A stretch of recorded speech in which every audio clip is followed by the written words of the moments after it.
Hey everybody, Paul here. I want to give some quick list tech for Blood Angels specifically for the list that I'm taking to the Las Vegas Open coming up here at the end of the week. And I'm banking on that primary Space Marines are a good bet for Blood Angels, specifically because they get the additional benefit to wound in the first round of combat, and with the extra kind of beefiness of 2 wounds on the primary Space Marines and the reduction in point cost out of chapter approved.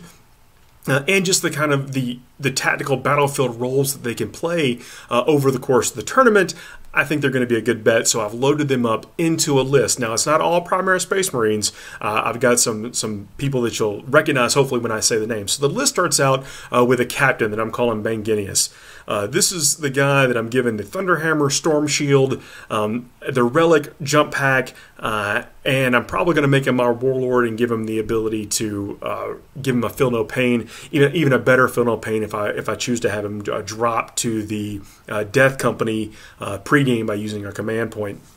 That brings up the good point that the command points are hard to come by for Space Marines in general, getting a ton of them. So what do you do if you want to take a single faction list with Space Marines? Well, I'm going 2 battalions. That's giving me 3 for each battalion and then 3 for being battle forged. And so it gives me 9 command points to start the game with. And I'm pretty sure I'll use them all during the first couple of turns. We'll see how that goes. Hopefully not. But in the list, I've got Banginius, and the Sanguiner. Take the Sanguiner because his ability to give out extra attacks to everyone around him, and he's no slouch in combat either. Plus, he's fairly resilient, and I like having the ability to kind of go off and threaten things. You can threaten multiple things at the same time with those 2 character models. You can split them up.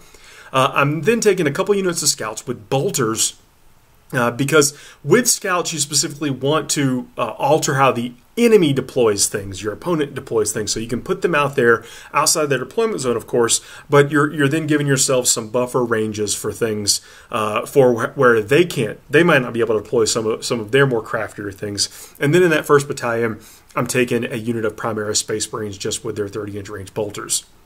Primary Space Marines, 2 wounds with a 3+ armor save for 90 points for 5 of them. You can put them in cover, giving them a 2+ save with still this 30-inch range. And if you are worried about people getting close to you, they have the ability to kind of rush out there and possibly beat somebody down and go claim some objectives that might be midfield. You don't have to be too cagey with them because they've got that durability, and you can rely on them being able to punch pretty well, being a Blood Angel, wounding on 1 better during the first round of combat if you need to get them in close combat.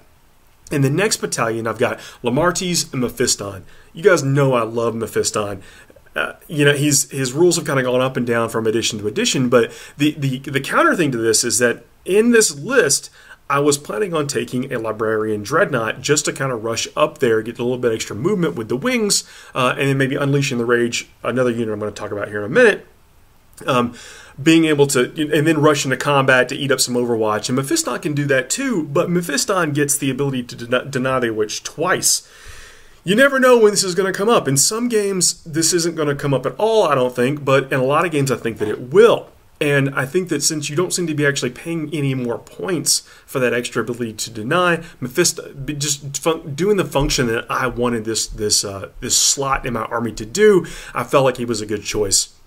Lemartes, obviously I'm taking Death Company to go with him because his ability to let the Death Company re-roll their charges is amazing. So I'm going to be burning the Descent of Angels stratagem, so some of my command points are gone immediately right there. And you're going to ensure that they'll get that charge off essentially when you're re-rolling a 3d6 charge. And then we've got other things. Anyway, Lemartes, he's not a slouch in combat. He can benefit from being next to the Sanguiner. He also buffs the Death Company. Now, when you're doing your charge, you remember to need to leave a lane for him to get in there because he can't charge first, or you run the possibility of the Death Company not getting the benefit of that reroll. And you desperately need that. Plus, he allows them to re-roll their hits in close combat, which, as you know, really matters, especially if you're fighting like Chaos and you burn the stratagem where you actually hate Chaos. And if you're playing Black Legion, you get extra attacks on a 4+. If it's regular Chaos, you're going to be getting extra attacks on a 6+. And you know that you're going to be running into Chaos if you're playing in a massive tournament. Even a 3-round tournament, you're going to be running into Chaos. It's just so powerful and popular, which is good, which is great for the game. So that Death Company, and then I'm taking a unit of Aggressors.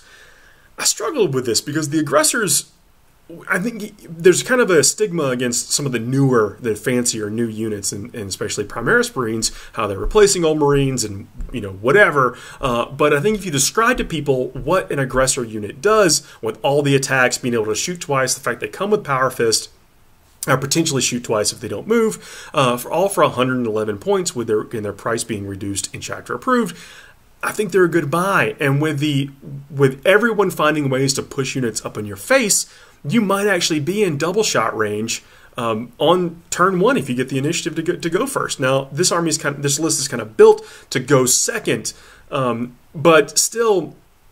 With the ability to potentially fire twice or threaten people with the Aggressors. Again, they have Power Fist. They're wounded on one better, which means they're wounded almost everything on 2s. I think they put many threats. There's only 3 of them, but they do have a couple of wounds. And what are they going to shoot at? The opponent has to make some decisions about what they shoot at. Things that are going to potentially damage them, potentially going to win the game for me, and that matters. Plus, they're really good at clearing out screens.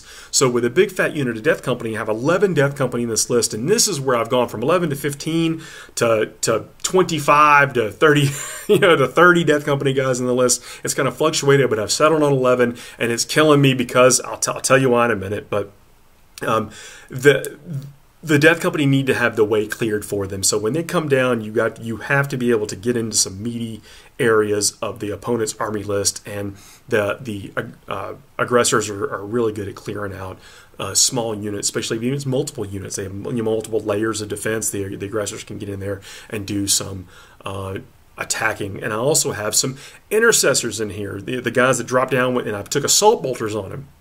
Now, I know everyone's saying Plasma's great, but in this list, in a Blood Angel list specifically, where I'm just trying to open the doors for the Death Company and some other units to get in there, these guys have the ability to come down, put down 18 shots with their bolters, shooting at whatever I want within range.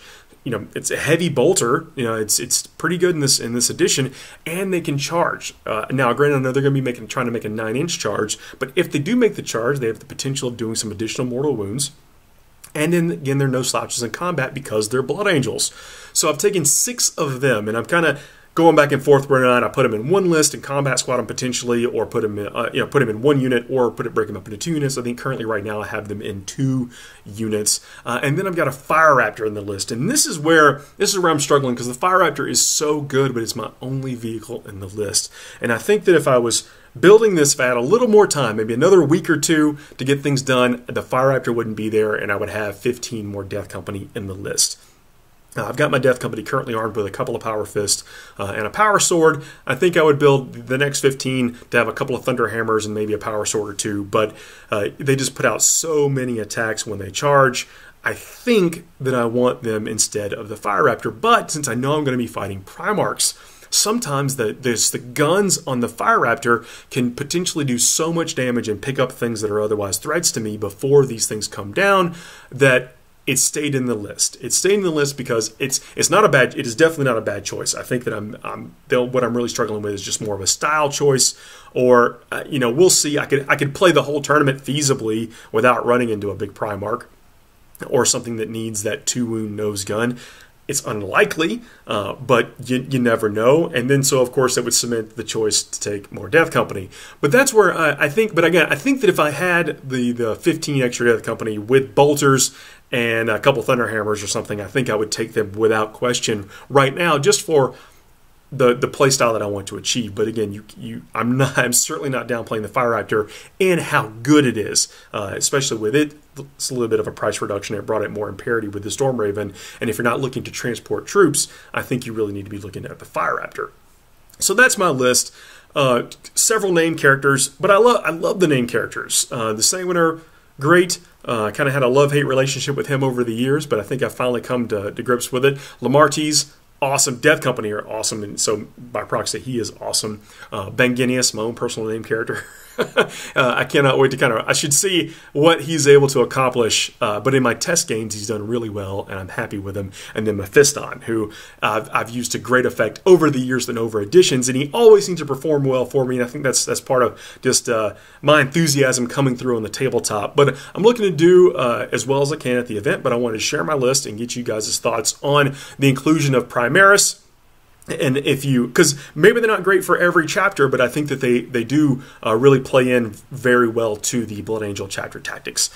Hope to see you guys at the weekend. I want to see you guys in the comments. You know what you think about the list. I'll post the list itself in the description section of the fields there on YouTube. And then please like, share, and subscribe. Thanks a lot, guys.